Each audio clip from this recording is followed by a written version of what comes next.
చలో నేనైతే ఈరోజు ఏడున్నా అని చూస్తున్నారా. ఇదైతే నాంపల్లిలో అయితే మనకైతే జమానాల మన తాత ముత్తాతలు చూసిన కాయిన్స్ అన్నమాట. ఇవైతే నా చేతిలో ఉండడం అయితే చాలా అంటే చాలా హ్యాపీగా అనిపించింది.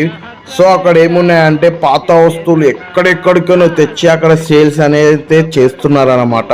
నేనైతే లిటరల్లీ చెప్తున్నా కదా, అవన్నీ చూసి నేనైతే షాక్ అయిపోయినా అన్నమాట. నాకైతే చెప్తున్నా కదా, ఎప్పుడెప్పుడో కాయిన్స్ అవి చూడండి. అసలు మన తాత ముత్తాతలు కాయిన్స్, ఇవేమో డాలర్స్, అక్కడ బయట దేశం అంటే మనం చూడలేము. సో అక్కడికి తెచ్చుకొని ఇక్కడ అమ్ముతున్నారు. ఇక ఎట్లా అంటే చాలా మంచిగా అనిపించింది అనమాట. నేనైతే వెళ్ళిన చూసిన ప్రతి ఒక్క కాయిన్ అనేది చూసిన, ప్రతి ఒక్క నోట్ అనేది చూసిన, పాత కాలంలో రాజులు రాణిలు వేసుకున్నవి అవన్నీ చూసిన అనమాట. సో అదంతా ఇయర్లీ ఒక 3 times అట్లా పెడతారంట అక్కడ ఫంక్షన్ హాల్లో, ఇట్లా ఎగ్జిబిషన్ లేక. ఇక్కడ మనకు నచ్చితే సేల్ కూడా చేసుకోవచ్చు అనమాట. మన దగ్గర ఏమైనా ఉన్నా కానీ అక్కడ అమ్మొచ్చు పాత వస్తువులు. మన దగ్గర అలాంటి యూనిక్ ఐటమ్స్ ఏమున్నా అక్కడ పోయి ఇవ్వచ్చు అనమాట. వీడియో నచ్చితే లైక్ చేయండి, కామెంట్ చేయండి.